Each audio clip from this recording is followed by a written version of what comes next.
ఇప్పుడు వరకు అన్న వాళ్ళు మాట్లాడిండ్రు, వాళ్ళు చెప్పిండ్రు కూడా ఏమేమి కావాలి. అసలు నీ ఆఫీస్లో సీసీటీవీ కెమెరా ఫుటేజ్ ఏది? నువ్వు ఏదో ఒక బొమ్మ వేసి నేను సహాయం చేసేసిన, చలో చూడుండ్రి, ఇగో నాకున్న పెద్ద గుండె ఎవరికి లేదు దునియాలో, ఇట్లా ఇట్లా ప్రచారం చేసుకుంటున్నావు కదా. అదంతా బయటికి వచ్చినప్పుడు తెలుస్తుంది అదేంది, దేనికోసం చేస్తున్నావు ఇదంతా కూడా. బట్ నిన్ను ఒక్కటే మాట అడగాలనుకుంటున్నా మల్లన్న, నేను మళ్ళా కూడా నీకు దమ్ముంటే ధైర్యం ఉంటే సమాధానం చెప్పు. ఆల్రెడీ ఇంతమంది జర్నలిస్టులు అడిగినరు, ఏ ఒక్కదానికి సమాధానం లేదు. మళ్ళా కూడా అడుగుతున్నా నేను, ఒక తెలంగాణ ఆడబిడ్డని, బీసీ బిడ్డని, ముదిరాజు బిడ్డని నిలబెట్టి నువ్వు సహాయం, ఏం సహాయమయ్యా నువ్వు చేసింది? 20,000 సహాయం అంటున్నావు, సరే చేసినావు సహాయం, నిలబెట్టి మీదికెళ్ళి తెలంగాణలో ఆడబిడ్డ మన కాలు అంటే అన్న కాలు మొక్కుతుందా? ఏడ మొక్కుతుంది అంటే రజాకారులు నెత్తికెక్కి కూర్చుంటారా నీకు? బలిసింది బాగా నీకు, అందుకోసం నువ్వు ఇట్లా చేస్తున్నావు. ఏ ఒక్కదానికి సమాధానం నువ్వు బయటకు వచ్చి చెప్పగలిగితే ఆ రోజు చేస్తా నీ పని, చెప్తున్నా నేను. ఇప్పుడు వరకు ఎన్ని ప్రశ్నలు అడిగినా, ఒకరోజు ఇంటర్వ్యూ పెట్టి అడిగినా ఒక్కదానికి సమాధానం చక్కగా చెప్పలేవు.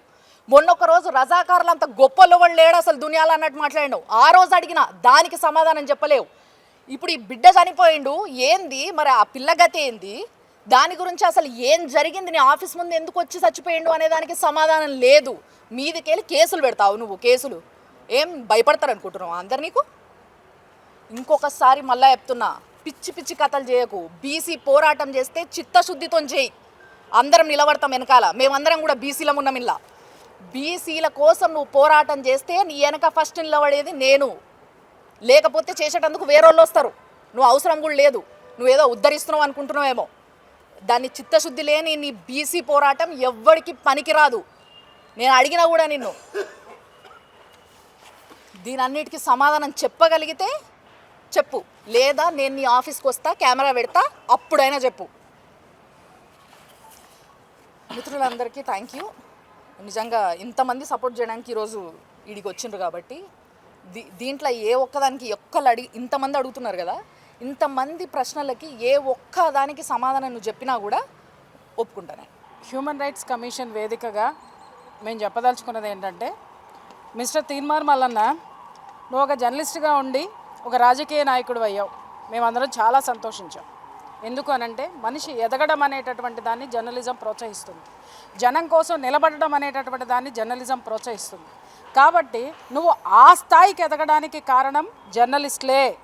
ఇంకా చెప్పాలంటే అందరము కలిసి నువ్వు ఎన్ని లత్తుకోరు పనులు చేసినా, మాకు ప్రతి ఒక్కటి తెలిసినా మేము ఎందుకు నిన్ను ఎంకరేజ్ చేశాము అనంటే, ఒక జర్నలిస్టుగా, ఒక రాజకీయ నాయకుడిగా ఎదిగితే జర్నలిస్టులో ఉన్నటువంటి కష్టాలు తెలుస్తాయి. ప్రజల్లో తిరిగావు కాబట్టి ప్రజల కష్టాలు నీకు తెలుస్తాయి. కాబట్టి ఒక ఉద్యమంలోకి నువ్వు వెళ్ళావు కాబట్టి అక్కడ ఉన్నటువంటి బీసీ బిడ్డలకి న్యాయం చేస్తావు, చదువుకున్నోడివి అని చెప్పేసి మేము నీకు సపోర్ట్ చేయడం అనేటటువంటిది జరిగింది. ఇప్పుడు నువ్వు రాజకీయ పార్టీ పెట్టినావు కదా, రాజకీయ పార్టీ పెట్టిన తర్వాత కూడా నువ్వు ఒక జర్నలిస్ట్ అని మర్చిపోయి నువ్వు పంక్తు రాజకీయ నాయకుడిలాగా బిహేవ్ చేస్తున్నావు. అప్పుడు మేమేం చేయాలా మల్లన్న? పంక్తు జర్నలిస్టులాగానే బిహేవ్ చేస్తాం. అర్థమైందా? గుర్తుపెట్టుకో, మీడియా కెన్ బ్రేక్ హిస్టరీ, వెరాజ్ media can make history, break history. మర్చిపోవద్దు, చరిత్రని రాస్తాం. అలాగే నీలాంటి వాళ్ళు దరిద్రపు చరిత్రలు కనుక రాయాలనుకుంటే కూలదోస్తాం. ఇది మాత్రం గుర్తుపెట్టుకో. ఈ రోజు వరకు ఏ ఉద్యమం నడిచినా, ఆది నుంచి ఈ రోజు వరకు కూడా ఏ ఉద్యమం నడిచినా, ఏ రాజకీయ నాయకుడు ఎదిగినా కారణం మీడియా, కారణం జర్నలిస్టులు. వాళ్ళ యొక్క కోణం నుంచి నువ్వు పని చేసావా అంటే, జర్నలిస్ట్ ఎప్పుడు కూడా ప్రజా కోణం నుంచి, సామాజిక కోణం నుంచే పనిచేస్తాడు. ఆ కోణంలో నువ్వు పనిచేసావా, మేమందరం సపోర్ట్గా ఉంటాం. కోణం తప్పి నువ్వు నీ వైపు నుంచి నువ్వు చూపించినావనుకో, ఇక్కడ చూసినావా, ఇవి గన్నులు అంటారు. ఏమంటారు వీటిల్ని? ఏంగా మైక్ గన్నులు అంటాం మేము, మైకులు అన్న వాటిల్ని. ఆ గన్నులు తిరిగి నీకు ఎక్కువ పెడితే తలిగిలేటటువంటి బుల్లెట్లకి భూస్థాపితం అవ్వాల్సి వస్తుంది. ఆడపిల్లల మీద కేసు పెడతావా? నువ్వు ఒక ఆడపిల్ల చేత కాలు మొక్కించుకొని భ్రష్టు పట్టించి ఒక సంసారాన్ని నాశనం చేసేసినావు. అలాగే ఆడపిల్లల మీద కేసు పెట్టినావు. ఇది ఏంటి అని ప్రశ్నించిన మిగిలిన మీడియా మిత్రులందరి మీద, సోదరులందరి మీద కేసులు పెట్టినావు. ఎన్ని పెడతారు మీరు? ఎన్ని పెడతారు? మాట్లాడుతూ అంటావు కదా, నా బొచ్చు బొచ్చు బొచ్చు పీకుతారని చెప్పేసి పీకి చూపిస్తారు. నీకు జనం పీకరేమో, ఎందుకనంటే నువ్వు జనానికి నాయకుడు అని చెప్పి అమాయకులు నమ్ముతున్నారేమో. నీది మొత్తం పీక్ ఎలా చూపించాలో జర్నలిస్టులకి తెలుసు, మీడియాకి అంతకంటే బాగా తెలుసు. నువ్వు మొదలు పెట్టావు, మేము కంప్లీట్ చేస్తాం. తీన్మార్ మల్లన్న ప్రశ్నించినందుకు కొంతమంది యూట్యూబ్ జర్నలిస్టుల మీద కేసులు ఫైల్ చేయమని అలా పట్టయాలకు చెప్తాడు. అయితే నేను ఇలా సూటి ప్రశ్నలు లీగల్గా అడుగుతున్నా. చాలామంది వాళ్ళు ప్రశ్నలు అడిగినారు. చింతపండు నవీన్ గారు, మీ ఆఫీస్ ముంగట ఈ కార్యక్రమం మొత్తం ఈ ఇష్యూ జరిగింది. మళ్ళీ ఇది అబెట్మెంట్ ఆఫ్ సూసైడ్ కిందికి తీసుకోవాలన్నా లీగల్గా ఏంది అని అనేది ఒక పెద్ద ప్రశ్న. ఎందుకు అనంటే ఆ జాగాల ప్రాక్సిమిటీ ఉన్నది నువ్వే. మళ్ళీ నువ్వు ఆఫీస్లో ఉన్నావా, నువ్వు ఆఫీస్లో లేవా? లాస్టు ఈశ్వరాచారి మీ ఆఫీస్లో ఎవరిని కలిసిండు? మీరు ఆయనని పిలిపించిండ్రా? ఆయనంతలా ఆయన వచ్చిండా? పిలిపిస్తే ఆయన మనస్తాపం సూసైడ్ చేసుకోవాల్సినంత కర్మ ఆయనకు ఎందుకు పట్టింది? బీసీ ఉద్యమము కేవలము సూసైడ్తోని జరుగుతుందా? అంటే ఈడ ఈశ్వరాచారికి అండ్ బీసీలకు రెండు అవమానాలు జరిగినాయి. అంటే ఒకటేమో బీసీలను ఒక పావు చేసి వాళ్ళని సూసైడ్ చేయించే అబెట్మెంట్ అయిందా అన్నది ఫస్ట్ ఆరోపణ. రెండోది ఇది లైమ్ లైట్లకు తీసుకొస్తానన్న జర్నలిస్టులని అవమానించడం అని అంటే బీసీలను రెండోసారి గట్టిగా అవమానించుడే అని అనేది రెండో ప్రశ్న. మూడోది, అంతగానం పంచాయతీ ఆడ నడుస్తుంటే అకార్డింగ్ టు ది 39 CRPC ప్రకారము, సెక్షన్ ప్రకారము, I stand corrected with my data, అక్కడ ఉన్న నీ ఆఫీస్ స్టాఫో మళ్ళీ నువ్వో సూసైడ్ చేసుకోవడము నేరమే, సూసైడ్ చేపియడం కూడా ఇంకా పెద్ద నేరమే. సో మళ్ళీ ఇది పోలీసులకు ఎందుకు ఇన్ఫామ్ చేయాలి? ఈ ఫైర్కి సోర్స్ ఏడికని వచ్చింది? పోస్ట్ మార్టం రిపోర్ట్ ఏమైంది? ఇప్పటిదాకా దాని మీద చర్చనే జరుగుతలేదు. ఒక ఫైర్ యాక్సిడెంట్ జరిగింది అని అంటే దానికి పోస్ట్ మార్టం రిపోర్ట్ అనేది, ప్రొసీజర్స్ అనేది చాలా డిఫరెంట్గా ఉంటాయి, ఒక వినూత్నంగా ఉంటాయి. మళ్ళీ దాన్ని ఏమైంది? ఆయన వేసుకున్న డ్రెస్ ఏంది? ఆ వేసుకున్న డ్రెస్సు ఫైర్ని ఫ్లేరప్ చేసిందా? నువ్వు చేసినావా, నువ్వు చేయించినావా అని చెప్పి ఎవరు మాట్లాడతలేరు. నీ ఆఫీస్ దగ్గర జరిగింది కాబట్టి అడుగుతున్నాం. మళ్ళీ దీని మీద పంచాయతీ ఎవరు చేస్తారు? అసలు పోలీసులను కూడా నేను అడుగుతున్నా, ఆ సీన్ని మొత్తం సీల్ చేయాలి. ఇది ఒక అబెట్మెంట్ ఆఫ్ సూసైడ్ కిందకి కన్సిడర్ చేయాలా? అనుమానాస్పదంగా ఆయన మీద కేసు బుక్ చేయాల్సిందే. అఫ్కోర్స్ ఆయన కూడా మంచిగా రావాలన్నది మేము కూడా కోరుకుంటున్నాం. కాకపోతే ఇందులో ప్రధాన నిందితుడు ఎవరు ఉన్నారు అనేది పోలీసు వాళ్ళు పట్టాలి కదా. ఆ సీన్ని మొత్తం సీల్ చేయాలి కదా. ఇన్వెస్టిగేషన్ కాకుండా, సీసీ ఫుటేజులు తీయకుండా ఆయన సోఫాలో కూర్చోబెట్టి మాట్లాడు అనేది ఇది ఎక్కడనో ఒక ఫేవరెటిజం జరుగుతున్నది అని క్లియర్ కట్గా కనిపిస్తున్నది. So I request the concern call మీద కాల్ వేసుకొని ఇట్లాంటివి మాట్లాడుతుంటే జర మాకే రాజ్యాంగబద్ధంగా కొంచెం జర డిఫరెంట్ అనిపిస్తున్నది. సో మేమేమంటున్నామనంటే నువ్వు కూడా కడిగిన ముత్యం లెక్కనే జర బయటికి రావాలా. మళ్ళీ నువ్వు కడిగిన ముత్యం రా, లేకపోతే బీసీలను కాలాంతకులు పంపించే కాలనాగువా అనేది ఆ దర్యాప్తు బయటికి రావాలా. సో నేను రెస్పెక్టివ్ ఏజెన్సీస్ని కోరుతున్నా. Last but not the least ఏంటంటే అసలు సీసీటీవీ ఫుటేజ్లు ఈయన ఇవ్వకపోతే బయట దొరకాయా? ఇంకొక గంభీరమైన ఆరోపణలు ఇలా మీడియా జర్నలిస్టులు, యూట్యూబ్ జర్నలిస్టులు ఏమని మాట్లాడుతున్నారంటే, ఏమన్నా ఎవిడెన్సులు సపరేషన్ చేసే యాక్టివిటీ జరుగుతుందా, ఎవిడెన్సులు ట్యాంపర్ చేసే యాక్టివిటీ జరుగుతుందా, ఇన్ని రోజులు అయిపోయినా యాక్చువల్ ఎవిడెన్సులు బయటికి ఎందుకు వస్తలేవు, నేను కొట్టినట్టు చేస్తా నువ్వు ఏడ్చినట్టు చేయి అనే తత్వం ఏమైనా నడుస్తుందా అని అనేది లీగల్ క్వశ్చన్స్ ఇవన్నీ ఉన్నాయి. First question, source of fire ఎందుకు అసలు? ఫస్ట్ ఆఫ్ ఆల్ ఈశ్వరాచార్య ఎందుకు వచ్చాడు? సెకండ్, ఏం మెంటల్ హరాస్మెంట్కి గురైండు? థర్డ్, ఆయన సూసైడ్ చేసుకునేటప్పుడు మీ వాళ్ళు పోలీసు వాళ్ళకి ఎందుకు ఇన్ఫార్మ్ చేయలేదు? ఫోర్త్, సోర్స్ ఏడికైనా వచ్చింది? ఫిఫ్త్, సీన్ ఆఫ్ అఫెన్స్ని సీల్ ఎందుకు చేయలే? సిక్స్త్, అలా భార్య వచ్చి మిమ్మల్ని మాట్లాడినప్పుడు కూడా మీరు ఎందుకు కనికరించలే? Last but not the least, కంప్లీట్గా ఎవిడెన్స్ ఎందుకు బయటకు వస్తలేదు? అది పెద్ద నేరం అవుతుంది. సీన్ ఆఫ్ అఫెన్స్ ఏదో ఏది సీజ్ చేయాలని అది కూడా స్పష్టంగా చెప్పు. మన ఆ ఏరియా కంప్లీట్గా ఆయన ఆఫీసు గీఫీసు స్టూడియో ఎక్కడ జరిగిందో అక్కడ కంప్లీట్గా అది సీల్ చేయాల్సిందే. And last but not the least ఏంటంటే బీసీలకు న్యాయం జరగలే. ఇన్ఫ్యాక్ట్ చెప్పాలంటే బీసీలకు రెండవసారి ఈశ్వరాచారి సూసైడ్ చేసుకున్నట్టు అయింది. ఇది ఒక దురదృష్టపు ఘటన. అన్నా నేను బీసీలకు కూడా ఒక చిన్న కోరిక కోరుతున్నా, బతుకుండి గెలుద్దాం, సూసైడ్ చేసుకొని కాదు. మీకేదన్నా ఉంటే టీడీఎంఐ మీకు రక్షణకు నిలబడుతుంది, ఒక కవచ కుండలమై నిలబడుతుంది. టీడీఎంఐ మీకు సుదర్శన చక్రం అవుతుంది. జై హింద్, జై భారత్. క్రైమ్ ఇన్సిడెంట్ జరిగిన ఆడ మొత్తం రిబ్బన్ కట్టేసి ఒక పోలీసులను పెట్టి అక్కడ ఆపేస్తారు. కానీ ఇప్పటి వరకు క్యూ న్యూస్ ముందు అబ్బాయి కాలబెట్టుకొని చనిపోయిండు, క్యూ న్యూస్ ముందు కిరోసిన్ పెట్రోల్ పోసుకుండు. ఇప్పటి వరకు ఆ స్టూడియో చుట్టూ రిబ్బన్ కట్టాలి, ఎవరు పోకుండా చేయాలి, అందులో ఉన్న సాక్షులన్నింటినీ గ్యాదర్ చేయాలి. మరి ఇప్పటి వరకు ఎందుకు జరుగుతలేదు? ఇది పోలీసులు వాళ్ళకు ఫేవర్ చేసిన స్పష్టంగా కనబడుతుంది. అదే పేర్కొన్నాం. కాబట్టి ఆర్టికల్ అంతే కాబట్టి ఆర్టికల్ 21 ప్రకారం దీని ఫెయిర్ రైట్ టు లైఫ్ అనేది ఉన్నది. అది ఫెయిర్ ఇన్వెస్టిగేషన్ అనేది జరగాలనేది మా డిమాండ్. ఫస్ట్ ఇమీడియట్గా పోలీసులు చేయాలి. మీ ఎంక్వైరీ మీద మాకు నమ్మకం కలగాలంటే మీరు ఫస్ట్ ఇప్పటికే లేట్ చేసిండు. ఆ స్టూడియోని మొత్తం మీరు మీ ఆధీనం తీసుకోవాలి. మొత్తం అక్కడ ఉన్న సీసీ కెమెరాలు ఆయన ఈ వారం రోజులు ఆమె ఇంట్లో అక్కడ స్టూడియోకి వచ్చి 20,000 తీసుకుపోయిన నాటి నుండి చనిపోయేంత వరకు ప్రతి సీన్ టు సీన్ ఈరోజు పోలీసుల ఆధీనంలో ఉండాలి అని చెప్పి కోరుకుంటూ సెలవు తీసుకుంటాం. మరి హ్యూమన్ రైట్స్ వయలేషన్ ఆర్టికల్ 21 అనేది అది వయలేషన్ జరిగిందనేది స్పష్టంగా కనబడుతుంది. ఒక బాధ్యతాయుతమైనటువంటి పదవిలో ఉండి ఆయన ఒక మీడియా పర్సనే కాదు, ఆయన ఒక మెంబర్ ఆఫ్ లెజిస్లేటివ్ కౌన్సిల్లో ఉన్నాడు, అంటే పెద్దల సభలో ఆయన ఉన్నాడు. ఆయన కార్యాలయానికి ఒకళ్ళు వచ్చినప్పుడు మరి ఎవరు కూడా 20,000 రూపాయలు ఇచ్చి మరి వాళ్ళు మన కుటుంబ పరిస్థితి బాగలేదు, భర్త అప్పటికి వద్దన్నాడంట. అయినా కానీ మన పరిస్థితి బాగలేదు, 2 నెలలకి ఇంటికి కట్టలేదు అని 3 పిల్లలను తీసుకుపోయి ఇచ్చింది. ఆమెకు షూట్ చేసేది కూడా తెలియదు. అసలు డబ్బులు ఇచ్చింది, తీసుకున్నాడు, ఇన్స్టాగ్రామ్లో వచ్చింది. వీళ్ళిద్దరి లవ్ మ్యారేజ్ కాబట్టి ఆపోజిట్ సైడ్కి వెళ్ళి ఎత్తి పొడుపులు జరిగినప్పుడు ఆ వీడియో తీయమని అప్పటికి 3-4 సార్లు పోయిండ్రు. ఈయన ఈ అబ్బాయి సాయి ఈశ్వర్ చారి ఎన్నిసార్లు ఆ కార్యాలయాన్ని క్యూ న్యూస్కు పోయిండు, ఎప్పుడెప్పుడు పోయిండు, దాని ఫుటేజ్లు మొత్తం బయట పెట్టాలి. నెంబర్ 1. రెండవది బాధ్యతాయుతమైన 2 రంగాలలో ఉన్నారు. ఒకటి ఎమ్మెల్సీ, రెండోది మీడియా వాళ్ళు వాళ్ళ ఆఫీసులో అయినా కిరోసిన్ తెచ్చుకుంటుండా, పెట్రోల్ చేసుకుంటుండా, పోసుకుంటుండా, కాలబెట్టుకుంటుండా, ఇవన్నీ జరుగుతూ ఉంటే వాళ్ళందరూ ఏం చేసిండ్రు? వాళ్ళందరూ ఆపడానికి ప్రయత్నం చేయలే. ఈరోజు మీరు వెనక బ్యాక్గ్రౌండ్ వాయిస్ స్పష్టంగా వినొచ్చు, నువ్వు బీసీ కోసం చచ్చిపోతున్నావు కదా, బీసీ కోసం చచ్చిపోతున్నావు కానీ ఎగేసి అది మొత్తం డైవర్ట్ చేసే ప్రయత్నం అక్కడ జరిగింది. 2వ పాయింట్. 3వ పాయింట్, అసలు అక్కడికి వచ్చినాక పోలీసులకు వీళ్ళు ఎందుకు ఫోన్ చేయలే? ఇమీడియట్గా పోలీసులకు ఫోన్ చేసి అక్కడ ఆర్పే ప్రయత్నం ఎందుకు చేయలే? కాబట్టి ఇవన్నీ కూడా ఇందులో పొందుపరచడం జరిగింది. ఇంకోటి, వాళ్ళు ఆపిన తర్వాత కొంతసేపు ఆపి దీన్ని రాజకీయంగా మనం వాడుకునే ప్రయత్నం చేద్దాం, రాజకీయాలు వాడుకుందాం అనే ఉద్దేశంతో కూడా కొద్దిసేపు ఈ తమాషాలన్నీ నడిచినాయి. మొత్తానికి ఏదేమైనప్పటికీ ఈశ్వరాచారి ఒక ప్రాణము చాలా విలువైంది. ఈరోజు దాన్ని 10 లక్షలతోనో 20 లక్షలతోనో కోటి రూపాయలతోనో వెలగట్టలేనిది.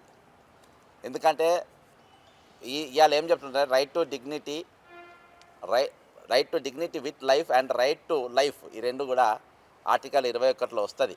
కాబట్టి దాన్ని కాపాడడంలో ఒక ఎమ్మెల్సీగా, ఒక మీడియా పర్సన్గా పూర్తిగా విఫలమైపోయాడు. ఇంకోటి, ఇంతకుముందు రజనీకాంత్ గారు చెప్పినట్టుగా ఇప్పుడు ఎవరైనా నిజంగా శ్రీకాంతాచారిగా తెలంగాణ కోసం చనిపోయాడు. ఎక్కడ చనిపోయాడు? మొత్తం పబ్లిక్ ప్లేస్లో జనమంతా ఉన్నప్పుడు అందరు చూస్తున్నాక కాలబెట్టుకొని చచ్చిపోయాడు. మరి ఈయన ఆఫీస్ ముందు పోయి అక్కడ సెక్రటరియట్ కాడనో ఆన్నో ఎన్నో చేస్తారు, మరి ఆయన ముందు ఎందుకు చేసుకున్నారు అనేది ఇవన్నీ అనేకమైన అనుమానాలు ఈరోజు లీగల్గా వచ్చినాయి. కాబట్టి ఈరోజు మేమేం అనలేదు, మీడియా పరంగా బిగ్ టీవీలో వచ్చిన దాన్ని తీసుకొని కొంతమంది స్టోరీలు చేసిండ్రు, కొంతమంది అనుమానాలు చేసిండ్రు. కానీ నిన్నటిదాకైనా గత ప్రభుత్వంలో ప్రశ్నించే గొంతులను జైల్లో వేస్తుందని చెప్పి ఈయన జైల్లో పెట్టడం జరిగింది, జైలుకు పోయిండు. మరి ఆ పరిస్థితి నీకు తెలుసు. ఈరోజు నువ్వు పాలకపక్షంగా పోగానే, పాలకపక్షంతో చేతులు కలపంగానే ఈరోజు మీడియా వాళ్ళు నీ గురించి ప్రశ్నించిన వాళ్ళు, దీనిపైన అనుమానాలు వ్యక్తం చేసిన వాళ్ళు నీకు విలన్ల లెక్క పడ్డారు, వాళ్ళ మీద కేసులు పెడతావు. ఈరోజు అందులో ఉన్న వాళ్ళు కూడా ఎక్కువ శాతం బహుజన బిడ్డలే ఉన్నారు. కాబట్టి దీనిపైన 101%, ఎందుకంటే నేను గతంలో చాలా కేసులు వేసిన, నిజ నిర్ధారణ కమిటీలు వేస్తారు. దీనిపైన ఇమీడియట్గా కేసు కూడా ఇమీడియట్గా రిజిస్టర్ అయింది. ఈరోజు నీవు ఈ కేసులు కాదు, 8 కేసులు, 8 రామలక్క మీద, క్రాంతి మీద, ఓకే టీవీ, మన చిల్క ప్రవీణ్ మీద, వీళ్ళందరి మీద పెట్టినరు. ఈ కేసులు కాదు, ఇంకా నువ్వు 10 కేసులు పెట్టుకో. లీగల్గా మాకు కొట్లాడే ఇది మాకుంది, ఎందుకంటే మా తరపున న్యాయం ఉంది, న్యాయం మాత్రమే మాట్లాడినాం కాబట్టి మేము కొట్టుకో. కానీ నీ దగ్గర జరిగిన ఇన్సిడెంట్ మాత్రం వదిలిపెట్టేదే లేదు. 101% దీన్ని బయటికి తీస్తాము.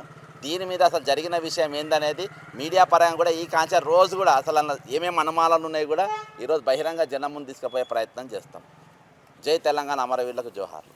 డిసెంబర్ 4వ తారీఖున సాయి ఈశ్వర్ చారి అని ఒక వ్యక్తి పెట్రోల్ పోసుకొని కాల్చుకొని చనిపోయాడు. క్యూ న్యూస్ ఆఫీస్ ముంగట పీర్జాది కూడా తీన్మార్మల్ అన్న ఆఫీస్కి పోయి కిందికి వచ్చి చనిపోయాడు.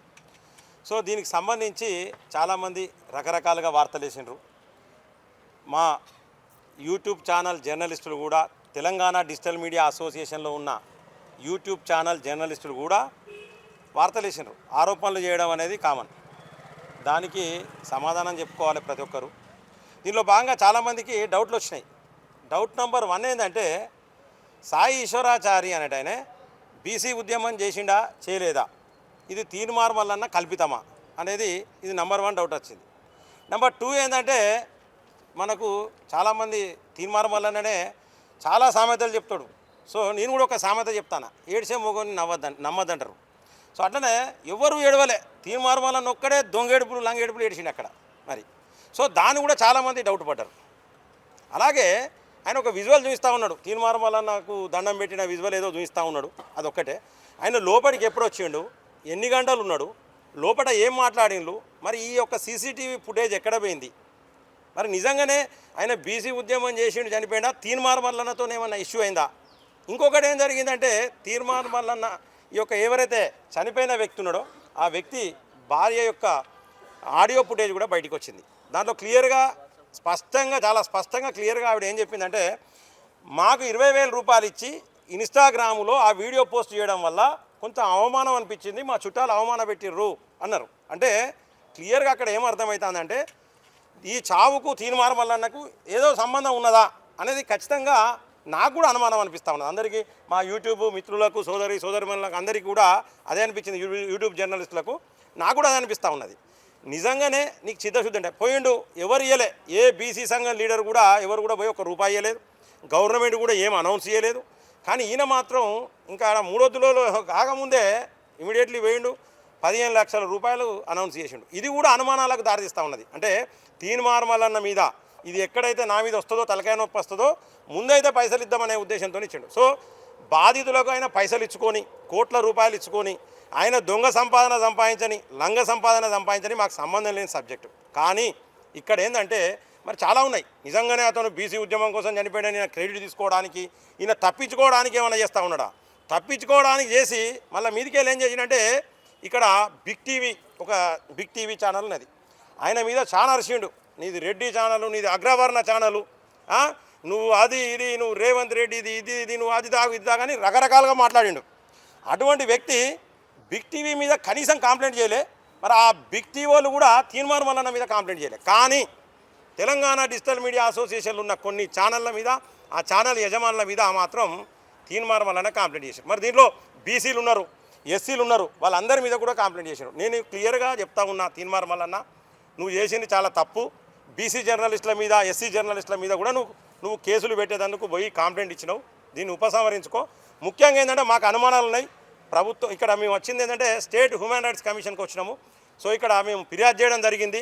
మరి దీంట్లో ఏం జరిగింది, ఆయన ఎందుకు చనిపోయాడు, తీర్మానం వల్లన్న ఆఫీస్ ముంగట ఎందుకు చనిపోయాడు? చాలామంది అంటారు తీర్మానం వల్లన్న ఓ గాంధీ కాదు, నెహ్రూ కాదు, లేకపోతే ఓ స్వాతంత్ర సమరయోధుడు కాదు, లేకపోతే అంత పెద్ద వ్యక్తి కాదు, ఆయన ఆఫీస్ ముంగట ఎందుకు చనిపోయాడు?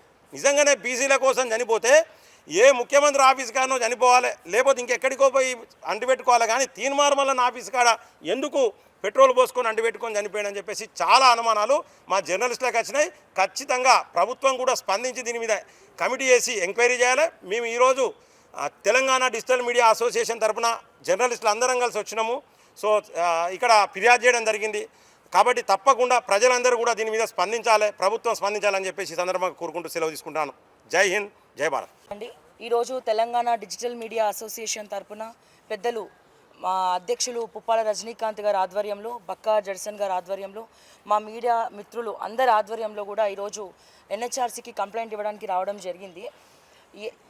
ఎప్పుడైతే మల్లన్న గత ప్రభుత్వ హయాంలో అరెస్ట్ అయినాడో ఆ రోజు మేమందరం ప్రశ్నించినాం. మేమందరం మల్లన్న గొంతుకలుగా మారి ప్రశ్నించకపోయి ఉంటే ఈపాటికి కూడా ఇంకా చిప్పకూడు జైల్లో కూర్చొని తినేటోడేమో. సో ఎట్లా అంటే తిన్నింటి వాసాలు లెక్క పెడతామంటాం కదా, ఆ టైప్లో అయిపోయింది పరిస్థితి. ఆయన ఎన్ని ప్రశ్నలైనా ఎంతమందికైనా వేయచ్చు, రెడ్లకు వేయచ్చు, లేకపోతే ఇంకేదైనా వేయచ్చు, బీసీ నాదం పేరుతో ఇంకేమన్నా వేయచ్చు. అతని మీద కేసులు పెట్టద్దు, అతను బ్లాక్మెయిల్ చేసిన కేసులు పెట్టద్దు, కంట్రీ డిలేటోర్ దగ్గర మాట్లాడిన కేసులు పెట్టద్దు, ఎవరి దగ్గర పైసలు తీసుకున్న కేసులు పెట్టద్దు. ఆఖరికి నిరుద్యోగుల సమస్యల్ని నేను పరిష్కరిస్తామని చెప్పి ఎమ్మెల్సీ అయిన తర్వాత ఒక్క నిరుద్యోగ సమస్య గురించి కూడా మాట్లాడకుండా కేవలం బీసీ నినాదం గురించే ప్రతిసారి మాట్లాడి ఇప్పుడు సాయి చారి గారి ఆత్మహత్యను అతని అకౌంట్లో వేసుకొని రాజకీయం రైట్ టు రీకాల్ అని చెప్పి మాట్లాడను, 7200 అని మాట్లాడను. తర్వాత అందరి దగ్గర పైసలు వసూలు చేసి దిక్కు దివాన లేకుండా నీ పార్టీని ఎత్తేసినావు, టికెట్లు ఇస్తాను ఆశ పెట్టి. ఆ తర్వాత ఇప్పుడు మళ్ళీ తెలంగాణ రాజ్యాధికార పార్టీ అంటున్నావు. ఇన్ని రోజులు మాట్లాడలే ఎందుకంటే యూట్యూబ్లో పెద్ద దిక్కుగా ట్రెండ్ సెట్ చేసినోడు నువ్వు. అంటే మల్లన్న తర్వాతనే అందరూ కూడా మార్నింగ్ న్యూస్లు స్టార్ట్ చేయడం, ఏ మాట మాట చెప్పుకోవాలి, ఇవన్నీ ఉన్నాయి. ఎందుకులే అని ఊరుకుంటుంటే ఇంకా రెచ్చిపోతూ ఉన్నారు. మీరు ఇంకా రెచ్చిపోతూ ఉన్నారు. మాట్లాడితే క్యాస్ట్ డిస్క్రిమినేషన్ తీసుకొచ్చి క్యాస్ట్ని పట్టుకొని ఇది అది అనుకుంటే మాట్లాడుతూ ఉన్నారు. నీ దుండగులతో అడ్డమైన కమెంట్లు పెట్టేయడము, ఛానళ్ళ మీద రిపోర్ట్లు కొట్టేయడము, ఛానల్ లేకుండా చేస్తామని చెప్పి బెదిరియడం. ఏం రజాకారువా, లేకపోతే ఎక్కడన్నా పైనుండి ఊడిపడ్డవా? కేసీఆర్ లాంటి తీస్మార్ ఖాన్ గారే, కేసీఆర్ గారే, లేకపోతే ఇప్పుడున్నటువంటి రేవంత్ రెడ్డి మేము వేస్తున్నటువంటి ప్రశ్నలకు మా మీద ఎన్నో కేసులు పెట్టినా ఇప్పటి వరకు ఏం చేయలేకపోయినారు. ఎవడివి నువ్వు? ఏడికెళ్ళి వచ్చినావు నువ్వెవరివి మా మీద కేసులు పెట్టనీకి? నీకు నిజంగా దమ్ముంటే అందరు అడిగినటువంటి ప్రశ్నలకు సమాధానం చెప్పు. ఓన్లీ మాట్లాడితే డిబేట్లల్లో నా ఫోటోకి వచ్చి దండం పెట్టిండు, ఇగో చూడండి, ఇగో ఈ విజువల్ చూడండి అని చెప్పి దండం పెట్టిన ఫోటో తప్ప ఇంకేమన్నా విజువల్స్ చూపిస్తున్నావు? నీ అట్లీస్ట్ నీ క్యూ న్యూస్లోనన్నా రిలీజ్ చేసిండ్రా? అసలు అతను పెట్రోల్ డబ్బా పట్టుకొని వచ్చిండా, అగ్గిపెట్ట పట్టుకొని వచ్చిండా, ఎట్లా ఎంటర్ అయ్యిండు, ఎడికెళ్ళి ఎంటర్ అయ్యిండు? బిల్డింగ్ దగ్గర సీసీటీవీ ఫుటేజ్లు ఉంటాయి కదా, రోడ్డు మీద సీసీటీవీ ఫుటేజ్లు ఉంటాయి కదా, పోలీసులు ఎందుకు బయట పెడతలేరు? మళ్ళీ క్యూ న్యూస్ ఆఫీస్లో ఎందుకు రిలీజ్ చేస్తలేరు? ఇవన్నీ అడుగుతుంటే నీకు మండుతుందా? మేకపోతు గాంభీర్యమా? 10 మందిని వేసుకొని బయట ఎక్కడ తిరగలేవు, 10 మంది లేకుండా మళ్ళీ మా మీద కేసులు పెట్టడానికి రెడీ అయ్యాను. వీటన్నిటికి కూడా ఆన్సర్ చెప్పే దమ్ము ఉంటే ఆన్సర్ చెప్పు, లేకపోతే పార్టీని మూసేసుకో, లేకపోతే నీ ఛానల్ కూడా బంద్ చేసుకో. ఎందుకంటే ఇప్పటికే తెలంగాణలో నిన్ను ఎవ్వరు నమ్మట్లే, బీసీలు కూడా నమ్మట్లే. ఒక్కసారి చూడు, నీ మార్నింగ్ న్యూస్ లైవ్లో కమెంట్స్ చూడు, తర్వాత నువ్వు ప్రెస్ మీట్లు పెట్టినప్పుడు కమెంట్స్ చూడండి, మీ ఛానళ్ళ కింద ఏం కమెంట్లు వస్తున్నాయో చూడండి. బ్యాచ్ మొత్తం ఏదో బ్లాక్మెయిల్ బ్యాచ్ తయారైనారు జిందగీలో ఇక్కడ మొత్తం తెలంగాణలో. కానీ క్రెడిబిలిటీ ఉందా లేదా మల్లన్న సంగతి అందరు మర్చిపోయినారా? ఏదో కొంతమంది 10 మందిని పెట్టుకొని బెదిరిస్తే అయిపోతుంది అనుకోకు. నీకు దమ్ము ఉంటే అందరు అడిగినటువంటి ప్రశ్నలకు సమాధానం చెప్తావని చెప్పి ఆశిస్తూ, ముందుగా జై తెలంగాణ, జై Bhim. TDMA Telangana digital media association ఆధ్వర్యంలో ఈ డిజిటల్ మీడియాలో పనిచేస్తున్న జర్నలిస్టుల మీద తీన్మార్ మల్లన్న ప్రశ్నించినందుకు కేసులు నమోదు చేసిండు ఒక 5 డిస్టిక్లలో. అది ఎందుకు నమోదు చేసిండంటే, మేము బాధితుల పక్షాన ఉన్నాం, నీ ఆఫీస్కి వచ్చి ఏ కోణంలో ఎందుచేత ఒక బీసీ బిడ్డ సాయి ఈశ్వరాచారి మరణించిండని మేము బాధితుడి కుటుంబ పక్షాన నిలబడి ప్రశ్నించినందుకు మా మీద కేసు పెట్టిండు. ఎవడన్నా బుద్ధిగాలోడు పెడతారా ఇట్లా కేసు? నేను లంగాన్ లేదు, దొంగని లేదు, నువ్వే కత్తులతోటి పొడిచినావని కూడా అనలేదు. మేమేమన్నాం? ఆయన నీ ఆఫీస్కి ఎందుకు వచ్చిండు? ఆయన భార్య ఆఫీస్కి వస్తే 20,000 ఇచ్చి ఆ వీడియోని ఇన్స్టాగ్రామ్లో కావచ్చు, నీ యూట్యూబ్లో కావచ్చు ఎందుకు వేసుకున్నావు? సరే, తన భార్య వచ్చి వెళ్ళినాక ఆ వీడియోని వేసినాక ఆ ఇంట్లో వాళ్ళు మా పరువు పోయిందని ఆ చుట్టుపక్కల వాళ్ళు అనడం వల్ల తన భర్తకు చెప్పి ఆ వీడియో డిలీట్ చేయించే ప్రయత్నం చేయని తన భర్తను నీ ఆఫీస్కి పంపితే వారం రోజుల పాటు తన భర్తను తిప్పించుకొని ఆఖరికి ఆయనను ఏదో బీసీ మూమెంట్లో ఆయన ఉన్నట్టు చిత్రీకరించి ఆయనను మానసికంగా రెచ్చగొట్టి ఎమోషనల్గా ట్రాప్ చేసి ఆయనకై ఆయన ఆత్మహత్య చేసుకొని చనిపోవడానికి నువ్వు కారణమైనది మా అనుమానం. ఈ ప్రజాస్వామ్యంలో ఆ ప్రాణం ఎందుకు పోయిందని మేము అడగకూడదా? ఆయన ఎందుకు ప్రాణం తీసుకున్నాడని మేము అడగకూడదా? ఇది అడిగితే నువ్వు మా మీద కేసులు పెడతావా? ఈరోజు మళ్ళీ అంటున్నాం, ఈ మీడియా సమూహంగా డిజిటల్ మీడియా అసోసియేషన్లో ఉన్న జర్నలిస్టు సభ్యులుగా ఒకటి అడుగుతున్నాం. 3 పిల్లలకు తండ్రి లేకుండా చేసినావు దుర్మార్గుడా, ఓ భార్యకు భర్త లేకుండా చేసినావు దుర్మార్గుడా. దాన్ని అడిగినందుకు ఈరోజు మా మీద కేసులు పెడుతున్నావు దుర్మార్గుడా. నువ్వు ఎక్కడి నుండి పోయినావు? ఇదే గుంపు నుండి పోయినావు కదా శాసన మండలికి. ఆ రోజు ఏమన్నావు? మీడియాని టచ్ చేస్తారా, మీడియాని టచ్ చేస్తే దుమ్ము రేపుతా అన్నావు. ఈరోజు అదే మీడియాను ముట్టుకున్నావు. నేను మళ్ళీ అంటున్నా, ఇంతమంది మీద, ఇక్కడ రాములమ్మ గారి మీద కావచ్చు, ఇక్కడ ఈ మేడం మీద కావచ్చు, క్రాంతి మీద కావచ్చు, నా మీద, అదేవిధంగా మా గిరీష్ దారముని, అదే న్యూస్ లైన్ శంకర్, ఇవన్నిటి మీద కేసులు పెట్టినావు. నువ్వేం చేయదలుచుకున్నావు? ఏం చేస్తావు? మళ్ళీ చెప్తున్నా, నువ్వు 15 లక్షలు ఇచ్చి ఆ హత్యను కప్పిపుచ్చుతామనుకుంటే ఆ హత్య కనుమరుగు కాదు. ఆయన డ్రైవర్, 42% రిజర్వేషన్కు సంబంధించి పాపం ఆయనకు తెలియదు. నీకు ఏమంటాను, నా ఫోటోకు దండం పెట్టుకొని పోయిన అంటాను. పాపం ఆయన మానసిక స్థితి బాగలేదు, ఆయన అడుగులు తడబడుతున్నాయి. మీరు మళ్ళీ ఒకసారి చూడండి, వేసిందే 8 సెకండ్ల వీడియో. ఆ 8 సెకండ్ల వీడియోలో ఆయన అడుగులు తడబడుతున్నాయి. ఆయన తాగొచ్చిండా, తాగి రాలేదా, లేకపోతే మీరే తాగిపిచ్చిండ్లా, ఆయనను మైకంలో ముంచిండ్లా, ఆయనను మైకంలో మునిగిన తర్వాత మీరు ఏమెక్కిచ్చిండ్లు, ఆయనకు ఏమి చేయాలని చెప్పిండ్లు, తీరా ఆయన ఆత్మహత్యకు పాల్పడతా అంటే మీరు పోయి ఆయనకు ఏమి ఇంకా రెచ్చగొట్టే ప్రయత్నం చేస్తున్నారు. ఇవన్నీ బయటికి రావద్దా? ఇవి అడిగితే తప్ప. 100% 42% సంబంధించి అది జరగవలసిందే. దొంగ, నువ్వు కాంగ్రెస్ నుండి టికెట్ తీసుకొని గెలిచి మళ్ళీ బయటకు వచ్చినట్టు నటిస్తాను. నువ్వు రేవంత్ రెడ్డికి చీకటి స్నేహితుడివి, నువ్వు రహస్య స్నేహితుడివి. అది ఎక్కడ బయటపడ్డది? 6 ఛానళ్ళ మీద కేసు పెట్టినావు దొంగ. మమ్మల్ని ఏం తిట్టలేను, కేసులే పెట్టినావు. కానీ ఇదే బిగ్ టీవీకి సంబంధించిన విజయ్ కుమార్ రెడ్డిని ఎన్ని దుర్భాషలు ఆడినావు. విజయ్ కుమార్ రెడ్డి నీ మీద పరువు నష్టం దావయ్యాడు, నువ్వు తిరిగి విజయ్ కుమార్ రెడ్డి మీద పరువు నష్టం దావయ్యావు, కానీ మా మీద కేసులు పెడతావు. దీన్ని బట్టి అర్థమవుతలేదు దొంగ. నువ్వు 100% ఈ తెలంగాణకు ద్రోహివే, పచ్చి లంగవు నువ్వు. అనేక మంది ప్రాణాలు తీయడానికే నువ్వు ఈ 42% రిజర్వేషన్ అనే ఓ భాగోతాన్ని కట్టావు. నేను మరొకసారి చెప్తున్నా, 42% రిజర్వేషన్ రావాలంటే ప్రాణాలు తీసుకోవాలా? మరి అట్లా ప్రాణాలు తీసుకోవాలంటే మొదటి ప్రాణం నువ్వే తీసుకోపోయినావు. నీకు పెట్రోల్ డబ్బా దొరకలేదా? నీకు అగ్గిపేట దొరకలేదా? నీ ఆఫీస్ వాళ్ళు ఆత్మహత్యలు చేసుకోరా? బయట నుంచి సహాయం కోసం వచ్చిన వాళ్ళు నీ ఆఫీస్ ముందట ఆత్మహత్యలు చేసుకోవాలా? ఇది ఎక్కడి పద్ధతి? గా విశారదన్ మహారాజ్ గారిని, చిరంజీవులు గారిని, ఆయన మన జస్టిస్ ఈశ్వరయ్య గారిని వాళ్ళు గ్రామాన ప్రతి జిల్లా తిరుక్కుంటా ఒక్క ఇటుకే పేర్చి ఇల్లు కట్టినట్టు ఎంత అద్భుతంగా వాళ్ళు ఉద్యమాన్ని నిర్మిస్తున్నారు. ఎస్సీ బీసీ ఎస్టీ అని ఒక జాగ్ పెట్టి 42 రిజర్వేషన్కి సంబంధించి ఎంత అద్భుతంగా వాళ్ళు ఒక ఉద్యమాన్ని కడుతున్నారు. ఉద్యమాన్ని కట్టరాక బ్రోకర్ మాటలతోటి, రోత మాటలతోటి మాట్లాడుకుంటా నేను 42% రిజర్వేషన్ కోసం, సాధన కోసం నేను ఫైట్ చేస్తున్నా అంటావు. ఇదే నని పద్ధతి? నువ్వు ప్రజల్లోకి రావాలి, తిరగాలి. అది పక్కన పెట్టి అన్యం పుణ్యం తెలవని ఒక డ్రైవర్ని ఈరోజు బలికొన్నావు. ఆ కుటుంబానికి పెద్ద దిక్కు కోల్పోయిళ్ళు. కాబట్టి మేమేం చేయదలుచుకున్నాం, మా మీద కేసులు పెడితే మాకేం పోయేది లేదు. నా మీద 14 కేసులు ఉన్నాయి, ఇదో 15 కేసు అవుతుంది. ఏమవుతుంది? మా వాళ్ళు లేరా? ఇట్లా పోతే అట్లా తీసుకొస్తారు. నువ్వు పెట్టేటి అన్ని గాలికి ఎగిరిపోయే కేసులే. కానీ నీ మీద పెట్టాం, నీ షెడ్డి ఊసిపోయే కేసు పెట్టాం నీ మీద. ఇప్పుడు ఈక్కోలేక పీక్కోలేక సత్తావు బిడ్డ. నేను తమాషాలు చెప్తానవా? ఈ ఆడపిల్లల మీద పెడతావురా అవులే కేసులు? ఈ ఆడపిల్లలు ఇంత దూరం రావాలా? నీతోటి చేసిన వాళ్ళు కదా రాములమ్మ గారు, నీతోటి చేసినోండి కదా నేను 10 టీవీలో. కొలీగ్స్ మీద కేసులు పెడతావు నువ్వు అంటే ప్రశ్నించవద్దు. నువ్వేవాడు? నువ్వు యేసు ప్రభువా, గౌతమ బుద్ధునివా, రామునివా? నువ్వు మనిషివే కదా. కాబట్టి తెలంగాణ సమాజానికి తెలవాల్సింది ఏంటంటే మానసికంగా ట్రాప్ చేస్తాడు వీడు. ఆ గత ప్రభుత్వ విషయంలో కూడా మానసికంగా అనేక మందిని ట్రాప్ చేసిండు.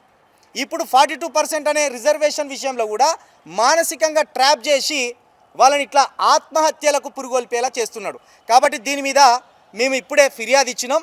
అదేవిధంగా పోలీస్ స్టేషన్లో కూడా వీటి మీద కేసులు పెట్టబోతాం.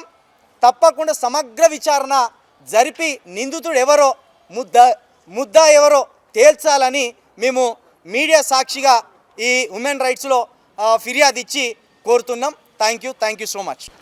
రైట్. ముఖ్యంగా వీడికి అందరం ఇట్లా వచ్చి ఎన్హెచ్ఆర్సీలో రిపోర్ట్ ఇవ్వడానికి, కేసు పెట్టడానికి కారణం ఏంటంటే రమ్యకృష్ణ గారి మీద, ఇటు చిలక ప్రవీణ్ గారి మీద, అందరూ ఆల్మోస్ట్ ఆల్, ఇంకా ఒకే టీవీ మీద, కొన్ని ఛానళ్ళ మీద టార్గెటివ్గా తను తీసుకుందేమో బీసీ నినాదం, పెట్టిందేమో కేసులన్నిటి కూడా బహుజనుల మీద కేసులు పెట్టిండు. సో ఇక్కడనే మనకు స్పష్టమవుతా ఉన్నది, మల్లన్న అనేటటువంటి వ్యక్తి తన స్వార్థపూరిత రాజకీయాల కోసం చేస్తుండా, లేకపోతే బీసీ నినాదాన్ని బతికించడం కోసం చేస్తున్నాను అన్నది నెంబర్ 1 పాయింట్. నెంబర్ 2 ఏంటంటే కేసు పెట్టిన వాళ్ళు కూడా కింద ఆల్మోస్ట్ ఆల్ అన్నీ కూడా ఒక పోస్టర్లు రెడీ చేసి అన్నీ వాళ్ళ ఛానళ్ళ నుంచి వదిలేసారు. ఆ పోస్టర్లలో ఎక్కడ కూడా బీసీ బిడ్డలు కేసు పెట్టిరు అని పెట్టి మెన్షన్ చేస్తూ ఉన్నాడు. అక్కడ ఉన్నదంతా కూడా తన పార్టీ అనేటువంటి వ్యక్తులే కేసులు పెట్టారు. ఎందుకు అంటే తననన్నందుకు గానుగా వీళ్ళు పోయి అందరూ కేసులు పెట్టారు. సో అక్కడ అన్నది ఏంది అని అంటే క్లియర్గా అక్కడ ఉన్నటువంటి సన్నివేశం ఏం జరిగింది, సాయిశ్వరాచార్య అనేటటువంటి వ్యక్తి ఎందుకు వచ్చాడు నీ ఆఫీస్కి, వచ్చిన తర్వాత దండం ఎందుకు పెట్టిండు, తను ఆ దండాన్ని కూడా ఎక్స్ప్లెనేషన్ ఏ విధంగా చేస్తాడు, అన్నా నువ్వైతేనే పక్కా మాకు న్యాయం చేస్తావు అన్నా అని ఈయన ఎక్స్ప్లెయిన్ చేస్తాడు. వద్దురా నాయన మా వీడియో డిలీట్ చేయి, మీ వాళ్ళు ఇంతగానం వచ్చినా కూడా ఎన్నిసార్లు వచ్చినా చేస్తలేడు అని ఆయన పెట్టి ఉంటాడు. సో ఈ రకంగా అనుమానాలు అయితే మాకున్నాయి. అసలు ఏం జరిగింది, సాయిశ్వరాచారి ఎందుకు వచ్చిండు, వచ్చిన తర్వాత అక్కడ లోపల ఎవరితోటి మాట్లాడినప్పుడు ఆయన తిట్టిర్రా, కొడతామన్నారా, బెదిరించిర్రా, ఏం చేసారు, ఆయన ఎందుకు చనిపోవాల్సి వచ్చింది, ఈ అంశాన్ని చెప్పవలసినటువంటి బాధ్యత తన మీద ఉన్నది. అండ్ రజనీకాంత్ గారు ఇందాక చెప్పారు క్లియర్గా, ఏడ్చే మొగ్గుని నమ్మొద్దు అని. ఆ దొంగ ఏడుపులు అవన్నీ కూడా దొంగ ఏడుపులు, కంట్లకెంచి నీటి సుక్క రాదు, అన్ని దొంగ ఏడుపులు ఏడ్చుకుంటా ఇవాళ ఉద్యమాన్ని మొత్తం శివరాజకీయాలతోటి తను డైవర్ట్ చేస్తూ తన పబ్బంగా నినాదాన్ని వాడుతూ ఉన్నాడు.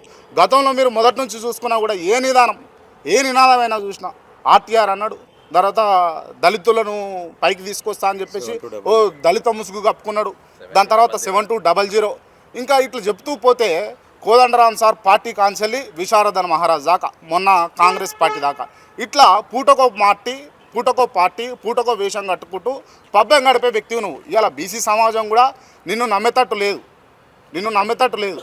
తస్మాత్ జాగ్రత్త మల్లన్న, ఇటువంటి కేసులు కనుక నువ్వు పెట్టాలని చూస్తే ఇంతకు 100 రెట్లు మేము తిరగబడతాం. ఖచ్చితంగా నీకు మంచి సమాధానమే చెప్తాం. నువ్వు మళ్ళీ నోరు మెదపకుంటుంటుంది. ఇక దయచేసి నువ్వు జాగ్రత్త పడాల్సినటువంటి సమయం అయితే వచ్చింది. ఇక నీ బిస్తర్ సర్దుకోవాల్సిందే ఖచ్చితంగా. ఇది మాత్రం నేను గట్టిగా చెప్పగలుచుకున్నా. Right, thank you.